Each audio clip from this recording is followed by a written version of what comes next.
नमस्कार दोस्तों, स्वागत है आपका आपके परिवार उड़ान में। डियर फ्रेंड, जैसा कि आपको ज्ञात होगा, लगातार हमारे टीम के द्वारा एग्जामपुर प्रैक्टिस सेट को सॉल्व कराया जा रहा है, जो कि आपका पेड बिल्कुल एग्जामपुर के द्वारा लॉन्च किया गया था। वो एक सेट हम इससे पहले सॉल्व करा चुके हैं। आज हम दूसरे सेट को सॉल्व कराने वाले हैं, तो सेशन को पूरी तरीके से देखिएगा। चलते हैं, सेशन को शुरू करते हैं। हमारा उद्देश्य कम समय में ज़्यादा जानकारी। माय डियर फ्रेंड्स, अगर आप उत्तर प्रदेश पुलिस के एग्ज़ाम में बैठते हैं या एग्ज़ाम को क्रैक करना चाहते हैं, तो सबसे पहले आपको एक बात जानना है कि इस प्रैक्टिस सेट को करके ज़रूर जाना है। आपके 12 से 14 प्रैक्टिस सेट हैं और 14 प्रैक्टिस सेट बिल्कुल यहाँ पर फ्री कराए जाएंगे। तो सेशन को शुरू करते हैं। चलिए दोस्त, फर्स्ट प्रश्न से शुरू करते हैं। पहला प्रश्न है और आंसर्स आपको बताना है कि 49वीं समांतर रेखा के बीच में सीमा रेखा है, यानी कि किन दो देशों के बीच में जो 49वीं समांतर रेखा है वो स्थित है। बिल्कुल उत्तर कोरिया दक्षिण कोरिया के बीच में, फ्रांस जर्मनी के बीच में, यूएसए और कनाडा के बीच में, या भारत और पाकिस्तान के बीच में। तो आपका आंसर क्या हो जाएगा? C option is the correct answer हो जाएगा। यानी जो 49वीं समांतर रेखा है ये आपके यूएसए और कनाडा के बीच में स्थित है। किसके किसके बीच में? यूएसए और कनाडा के बीच में। चलिए दोस्त, अगला प्रश्न स्क्रीन पर है आपका। ठीक है, बंगाल का पहला विभाजन वर्ष में हुआ था, यानी किस वर्ष में हुआ था? अगर दोस्त मैं बताना चाहूंगा, री एग्जाम्स के लिए ये बिल्कुल जबरदस्त है सेशन। और इससे पहले भी जो पेपर आपका हुआ था माय डियर फ्रेंड्स, मैंने देखा कि इस प्रैक्टिस सेट में एक प्रैक्टिस सेट में 2-2 3-3 दिवस दिए गए, और आपके सेम एग्जाम्स के पेपर में आपने देखा था कि एक शिफ्ट में 2-2 3-3 दिवस पूछे गए थे।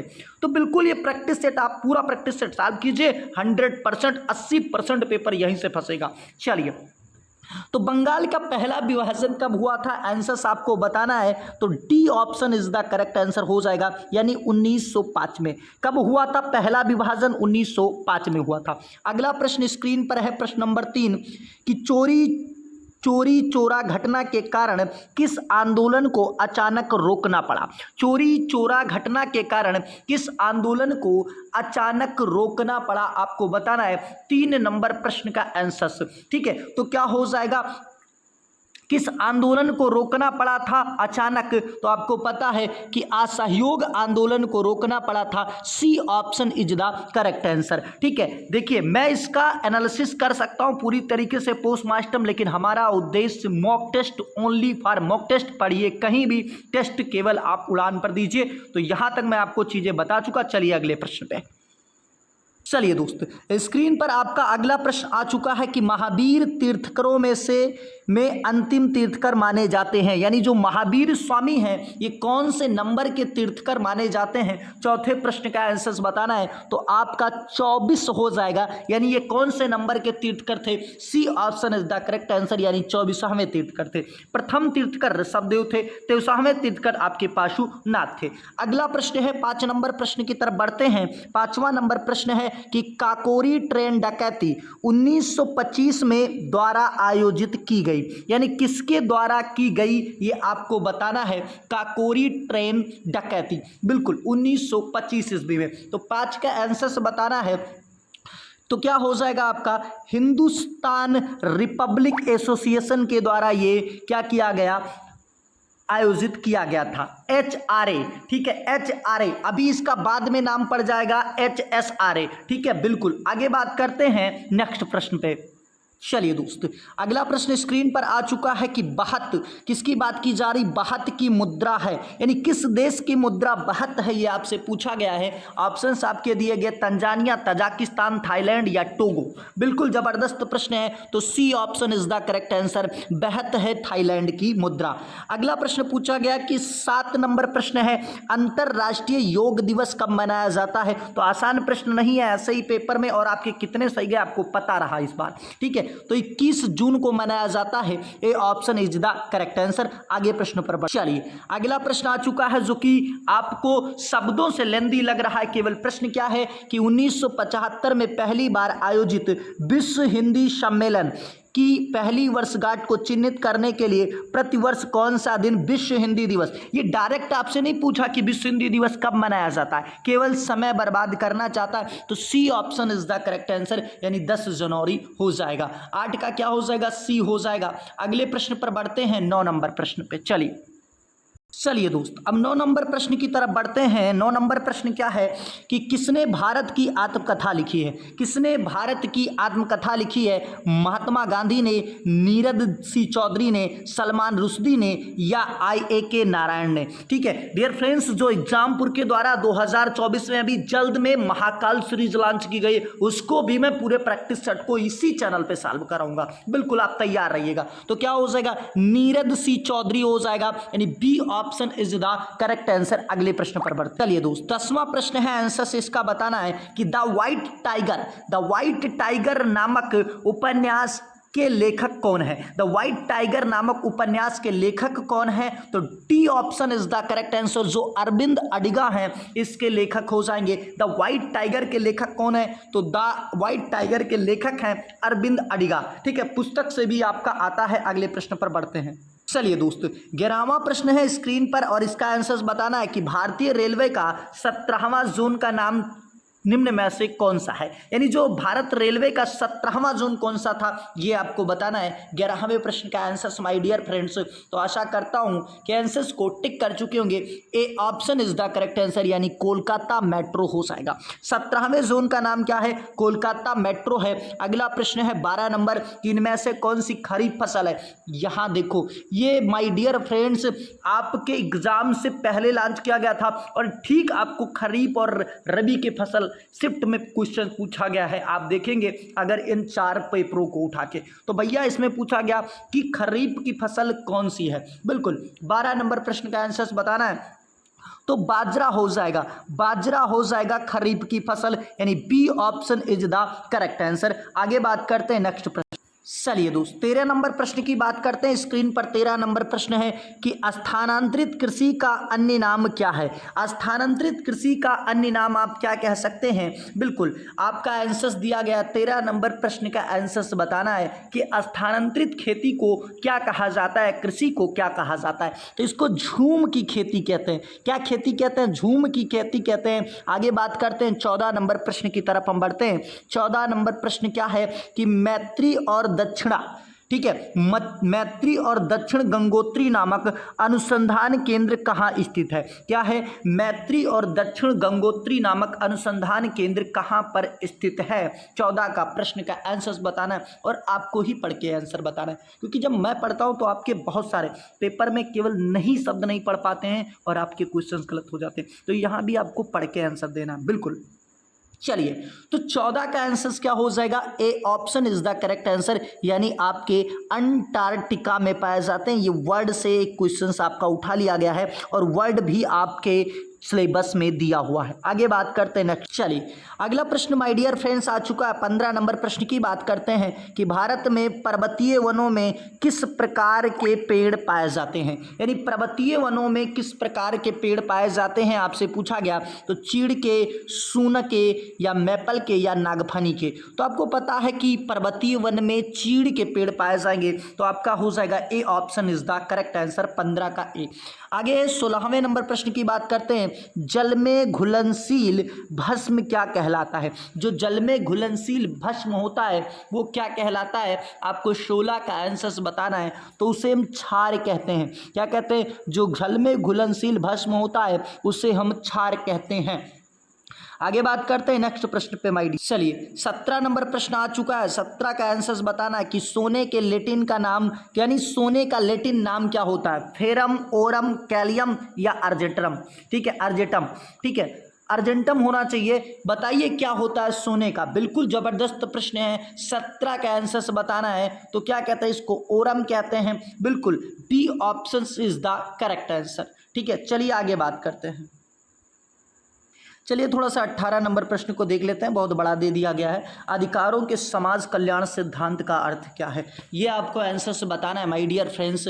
ठीक है, 18 नंबर प्रश्न का तो आंसर्स आपको बताना है। ठीक है, तो आपका सी ऑप्शन हो जाएगा, अधिकार समाज द्वारा बनाए जाते हैं और सामाजिक कल्याण को साकार करने के उद्देश्य से होता है। ठीक है, आगे बात करते हैं नेक्स्ट प्रश्न पे। चलिए दोस्त, अगला प्रश्न स्क्रीन पर है। फिशिंग एक रूप है, फिशिंग का एक रूप है।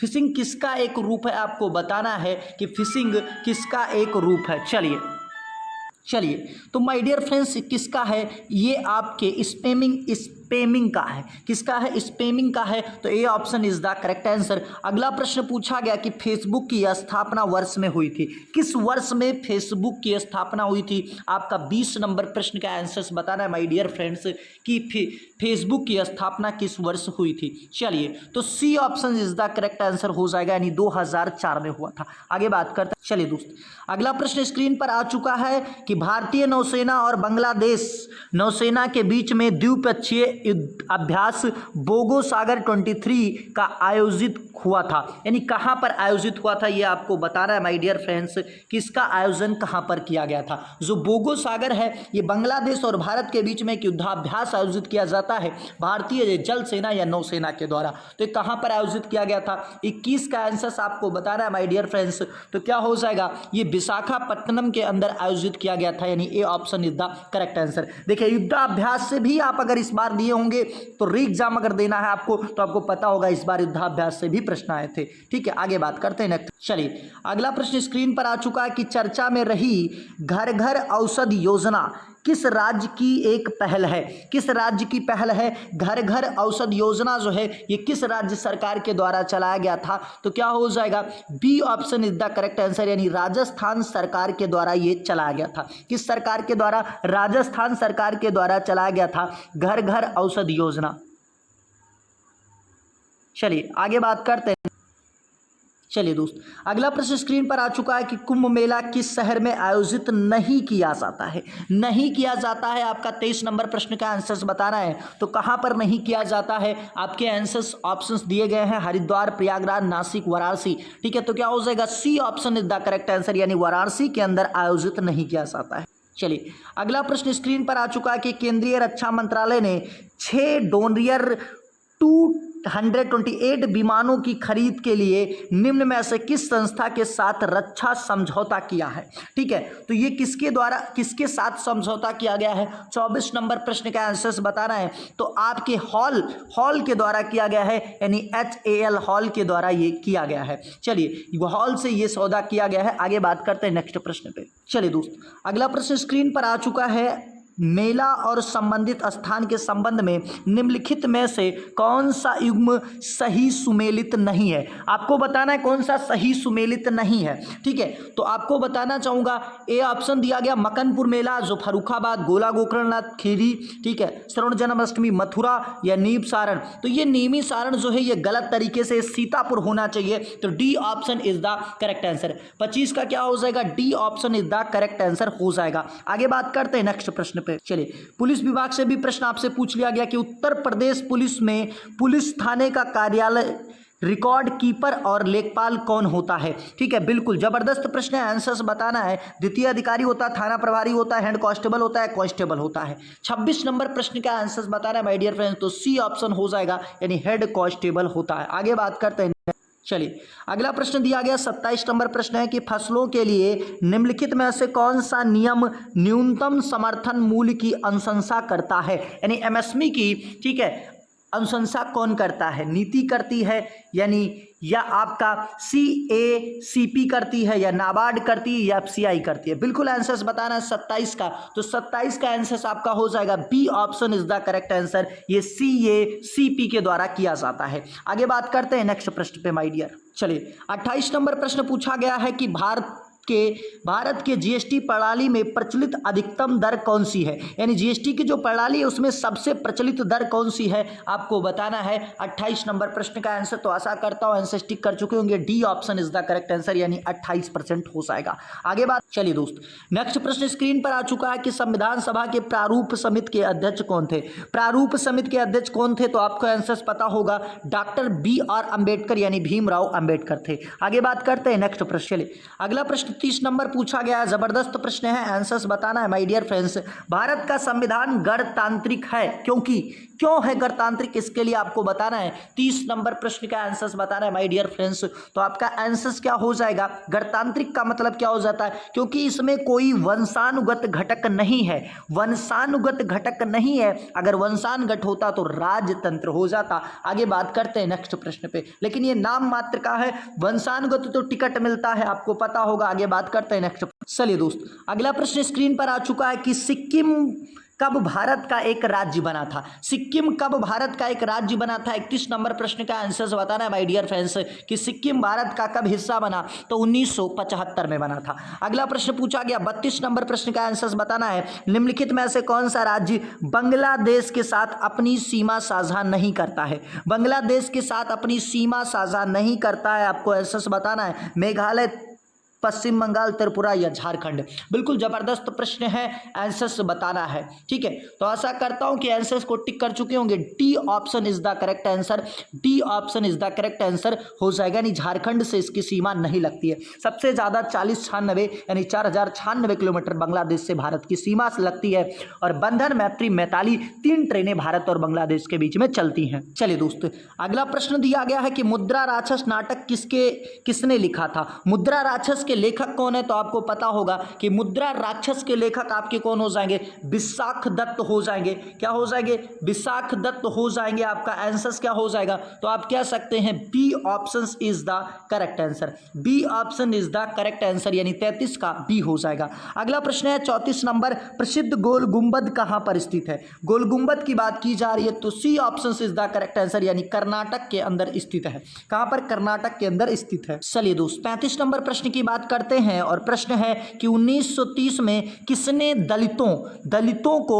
डिस्प्रेड क्लासेज एसोसिएशन में संगठित किया और उनके लिए एक अलग निर्वाचन मंडल की मांग की थी, उनके लिए एक अलग निर्वाचन मंडल की मांग की थी। ये आपके 35 नंबर प्रश्न का आंसर बताना है, तो क्या हो जाएगा, बी और Ambedkar is the correct answer. आगे बात करते हैं अगले प्रश्न। चलिए 36 नंबर प्रश्न की बात करते हैं दोस्त। अगला प्रश्न है कि संसद द्वारा निःशुल्क और अनिवार्य शिक्षा का अधिकार अधिनियम किस वर्ष पारित किया गया था, किस वर्ष पारित किया गया था, आपको बताना है। 36 नंबर प्रश्न का आंसर, तो ये आपका हो जाएगा C option is the correct answer, यानी 2009 में। अगले प्रश्न की बात करते हैं नेक्स्ट प्रश्न पे। चलिए अगला प्रश्न स्क्रीन पर आ चुका है कि गोपनीयता का अधिकार भारत के संविधान के निम्नलिखित खंडों में से किसका एक अभिन्न हिस्सा है। ठीक है, बिल्कुल जबरदस्त प्रश्न है, तो आपका आंसर क्या हो जाएगा। ठीक है, 37 का आंसर बताना, तो D option is the correct answer. ये आपके फंडामेंटल राइट्स के अंतर्गत आता है, यानी मौलिक अधिकार के अंतर्गत आता है। आगे बात करते हैं नेक्स्ट प्रश्न पे दोस्त। तो जीएस का ये लास्ट प्रश्न है, यानी 38 नंबर प्रश्न है कि पूर्ण कुंभ मेला कितने वर्ष में एक बार आयोजित किया जाता है, तो 12 वर्ष में एक बार आयोजित किया जाता है। अब हम शुरू करते हैं हिंदी को। चलिए अगले प्रश्न पे। चलिए दोस्त, अगला प्रश्न स्क्रीन पर आ चुका 39 नंबर प्रश्न है कि किस स्वर के उच्चारण में दीर्घ स्वर से अधिक समय लगता है। किससे दीर्घ स्वर से अधिक समय लगता है, दीर्घ स्वर से अधिक समय लगता है। आंसर्स बताना है माय डियर फ्रेंड्स कि किसके उच्चारण में दीर्घ स्वर से अधिक समय लगता है। बिल्कुल, तो आपके पुलुप्त स्वर हो जाएंगे, यानी D option is the correct answer. क्या हो जाएगा my dear, D option is the correct answer हो जाएगा। और यहां से थोड़ा सा मैं अपने स्पीड को ठीक है बढ़ाने का काम करूंगा। चलिए, तो D option is the correct answer. अगला प्रश्न है 40 नंबर, वाक्य के घटक होते हैं। वाक्य के घटक कौन से होते हैं, आपको आंसर से बताना है माय डियर फ्रेंड्स कि वाक्य के घटक कौन से होते हैं। ठीक है, जबरदस्त प्रश्न है, आंसर्स आपको बताना है माय डियर, वाक्य के घटक कौन से होते हैं। तो A option is the correct answer हो जाएगा, यानी उद्देश्य और विधेय होते हैं, उद्देश्य और विधेय होते हैं। 41 नंबर प्रश्न पूछा, निम्नलिखित में से कौन सी उर्मी का अनेकार्थी शब्द नहीं है। उर्मी का अनेकार्थी शब्द नहीं है आपको बताना है, ठीक है। 41 नंबर प्रश्न का आंसर बताना है कि ऊर्मिका जो है वो आंसर नहीं है, तो B option is the correct answer, यानी कस्तूरी नहीं होता है, कस्तूरी नहीं होता। आगे बात करते हैं नेक्स्ट। चलिए दोस्तों, अगला प्रश्न स्क्रीन पर आ चुका है कि रामू जो बड़ा खिलाड़ी है कल उसकी टांग टूट गई, इस वाक्य में उचित विराम चिन्ह कौन सा होगा, यानी विराम चिन्ह का प्रयोग करना है। 42 नंबर प्रश्न का आंसर बताना है, तो भैया अल्प विराम का प्रयोग किया जाएगा। और अल्प विराम कैसे होता है, ऐसे होता है, ठीक है, ऐसे होता है आपका अल्प विराम, ऐसे, ठीक है। और अर्ध विराम होता तो यहां रख दिया जाता। अगला प्रश्न है 43 नंबर प्रश्न की बात की जा रही, परिवार संज्ञा का कौन सा प्रकार है, यानी परिवार में कौन सी संज्ञा है, परिवार संज्ञा का कौन सा प्रकार है। 43 नंबर प्रश्न का आंसर बताना है, तो C option is the correct answer हो जाएगा, यानी समूहवाचक संज्ञा, समूहवाचक संज्ञा हो जाएगा। आगे बात करते हैं नेक्स्ट प्रश्न। चलिए दोस्तों, अगला प्रश्न पूछा गया 45 नंबर प्रश्न की तरफ बात करते हैं। पूछा गया निम्नलिखित में से मिश्र वाक्य का चयन कीजिए, कौन सा मिश्र वाक्य है आपको बताना है, ठीक है। तो चलिए अगला प्रश्न स्क्रीन पर है आपके, निम्नलिखित में से मिश्र वाक्य का चयन कीजिए। मिश्र वाक्य आपको बताना है, तो आंसर क्या हो जाएगा, मिश्रा जी की युगल जोड़ी, ठीक है। इससे याद करना का की के करके आके आ जाए तो वो हो जाता है, तो इसमें सी ऑप्शन हो जाएगा, जो विद्यार्थी परिश्रमी है वह अवश्य सफल होगा। C option is the correct answer. 45 number प्रश्न की बात करते हैं। पूछा गया हिंदी भाषा का जन्म हुआ है, हिंदी भाषा का जन्म हुआ है, सेम प्रश्न ये आपका आया था, सेम प्रश्न ये आपके आया था, तो री एग्जाम ये पहले लॉन्च किया गया था, बिल्कुल। 45 नंबर प्रश्न का आंसर बताना है भैया, D option is the correct answer, यानी अपभ्रंश से हुआ था। चलिए अगला प्रश्न है, अगम का विलोम क्या हो जाएगा, अगम का विलोम क्या हो जाएगा। 46 नंबर प्रश्न का आंसर बताना है माय डियर, अगम का विलोम क्या हो जाएगा, तो आंसर आपको बताना है C option is the correct answer, यानी सुगम हो जाएगा। अगम का विलोम क्या हो जाएगा, सुगम हो जाएगा। चलिए 47 नंबर प्रश्न की बात करते हैं। 47 नंबर प्रश्न स्क्रीन पर आ चुका है कि निम्नलिखित शब्दों में से नीचे, ठीक है, सबसे पहले आपको क्या बताना है, पर्यायवाची बताना है। आविर्भाव का पर्यायवाची क्या हो जाएगा। 47 का आंसर आपको बताना है माय डियर फ्रेंड्स, तो क्या हो जाएगा, B option is the correct answer हो जाएगा, यानी उद्भव हो जाएगा, ठीक है, उद्भव हो जाएगा। आगे बात करते हैं 48 नंबर प्रश्न की, तैरती चलती है इसलिए नाव को कहते हैं, तैरती चलती है इसीलिए नाव को कहते हैं, रिक्त स्थान पर क्या भरना है आपको बताना है। 48 का आंसर बताना है माय डियर फ्रेंड्स, तो क्या हो जाएगा, तरणी कहते हैं, यानी B option is the correct answer. 49 number प्रश्न का आंसर बताना है, 49 नंबर प्रश्न का आंसर बताना है, तद्भव निम्नलिखित में से कौन सा तद्भव नहीं है, तद्भव कौन सा नहीं है, ठीक है। 49 का आंसर क्या हो जाएगा, तो आपको D option is the correct answer, यानी अग्नि हो जाएगा, अग्नि हो जाएगा। अग्नि एक तत्सम शब्द है जिसका आग होता है तद्भव। आगे बात करते हैं नेक्स्ट प्रश्न पे। चलिए दोस्तों, अगला प्रश्न स्क्रीन पर आ चुका है कि स्पर्श व्यंजन कितने प्रकार के होते हैं, स्पर्श व्यंजन कितने प्रकार के होते हैं आपको बताना है। 50 नंबर प्रश्न का आंसर, तो आशा करता हूं आंसर्स को टिक कर चुके होंगे, 25 होते हैं, ठीक है। कवि का स्त्रीलिंग क्या होगा, 51 का आंसर बताना है, कवि का स्त्रीलिंग इनमें से कौन सा है, इनमें से कौन सा है कवि का स्त्रीलिंग, बिल्कुल 51 का आंसर बताना है, तो आशा करता हूं कि आंसर्स को टिक कर चुके होंगे। आपका आंसर क्या हो जाएगा माय डियर फ्रेंड्स, ठीक है, D option is the correct answer हो जाएगा। 51 का हो जाएगा D option is the correct answer, यानी शुद्धिकरण के लिए दिया गया है, शुद्ध वर्तनी के लिए।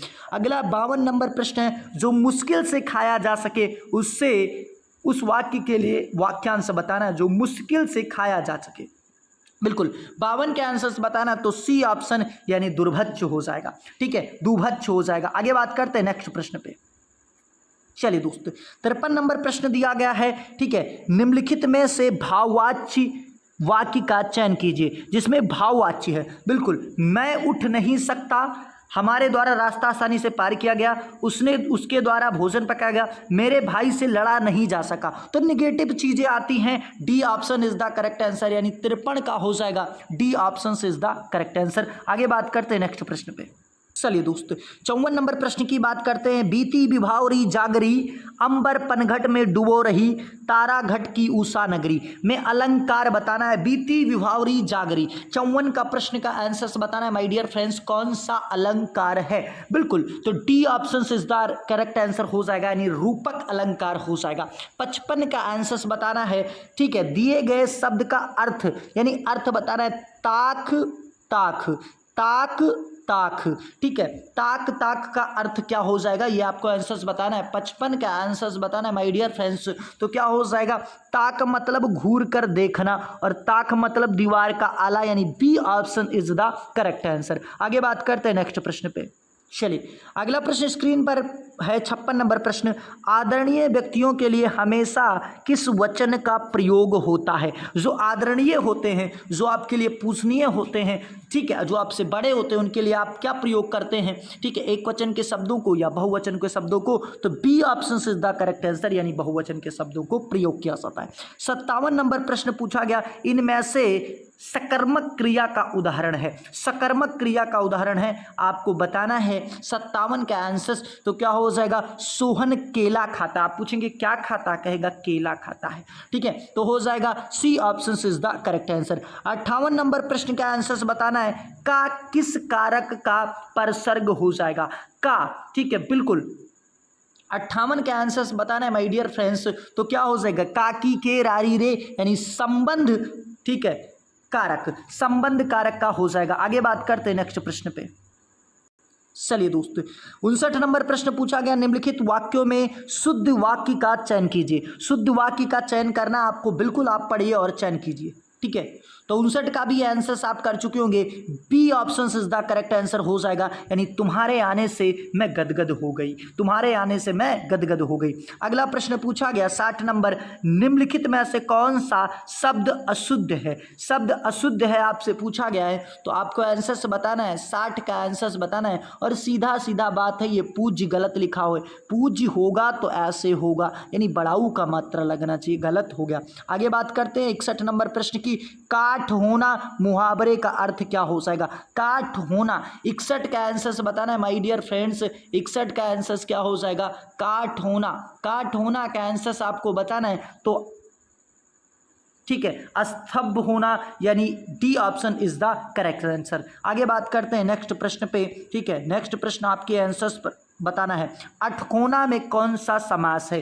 अठकोना में कौन सा समास है, तो आपका 62 नंबर प्रश्न का आंसर क्या हो जाएगा, द्विगु समास, क्योंकि अंक की बात की गई है। अगला प्रश्न 63 नंबर है, वह पड़ोसी अच्छा है, ठीक है, इस वाक्य में वह किस प्रकार का विशेषण है, तो वह आपका C option is the correct answer, यानी सार्वनामिक विशेषण हो जाएगा, ठीक है।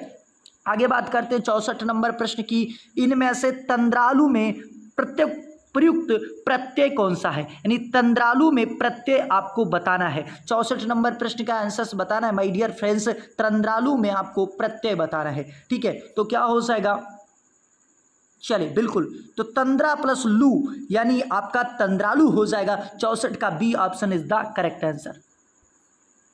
चलिए दोस्त 65 नंबर आपका प्रश्न दिया गया है कि परोपकार शब्द में कौन सा उपसर्ग है। परोपकार में कौन सा उपसर्ग है, बिल्कुल आंसर्स आपको बताना है माय डियर फ्रेंड्स। 65 का आंसर्स आप कर चुके होंगे, तो क्या हो जाएगा, 65 का आंसर्स हो जाएगा पर धन उपकार, यानी B option is the correct answer. इनमें से 66 का आंसर्स बताना है, किसे उज्ज्वल रस या मधुर रस भी कहते हैं। 66 का आंसर आपको कमेंट बॉक्स में बताना है माय डियर फ्रेंड्स।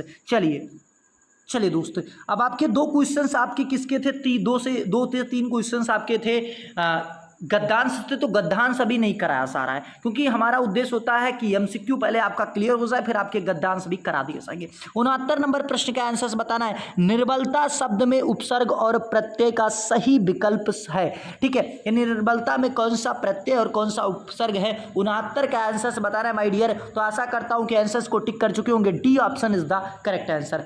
कायर क्या भाववाचक संज्ञा बताना है, यानी कायर का भाववाचक संज्ञा बताना है। 70 का आंसर बताना है माय डियर फ्रेंड्स, 70 का आंसर क्या हो जाएगा, तो कायरता हो जाएगा।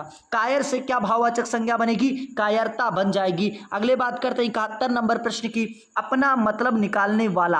अपना मतलब निकालने वाले के लिए एक शब्द आपको प्रयोग करना है, तो 71 का आंसर क्या हो जाएगा, आंसर बताना 71 का क्या हो जाएगा, D option is the correct answer, यानी स्वार्थी कहते हैं उसे। आगे बात करते हैं नेक्स्ट। चलिए दोस्त 72 नंबर प्रश्न है कि यथार्थ में कौन सी संधि है। 72 नंबर प्रश्न है यथार्थ में कौन सी संधि है, तो यथार्थ में संधि आपको बताना है यथाधन अर्थ, यानी दीर्घ संधि हो जाएगी। आगे बात करते हैं 73 नंबर प्रश्न है हार की जीत। हार इनमें से हार की जीत कहानी के कहानीकार कौन है, हार की जीत कहानीकार के कहानीकार कौन है, तो आपको बताना है जो कहानी है इसके हार की जीत कहानी के कहानीकार को बताना है। ठीक है, 73 नंबर प्रश्न का आंसर बताना है, तो सी ऑप्शन यानी सुदर्शन के द्वारा लिखा गया है। अगला प्रश्न है 74 नंबर और 75 नंबर को देखते हैं। ठीक है, क्या है, हिम तरंगणी। हिम तरंगणी तो Makhan Lal Chaturvedi is the correct answer. और आपका 75 नंबर पर परीक्षा शतरंज के खिलाड़ी, सवा शेर गेहूं,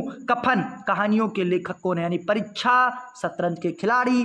ठीक है, ये सब कहानी किसकी है, 75 नंबर प्रश्न का आंसर बताना है, तो Munshi Premchandra is the correct answer. गबन, गोदान, सेवा सदन, रंगभूमि, कफन, करबला, निर्मला, ये सारी रचनाएं आपकी मुंशी प्रेमचंद्र के लिए है। तो आज के लिए इतना ही, मिलते हैं अगले सेशन में। और इस 12 प्रैक्टिस सेट को करने के बाद आपकी महाकाल जो प्रैक्टिस सेट है वो जल्द ही आपको प्रदान किया जाएगा। तो आज के लिए इतना ही। जय हिंद, जय भारत।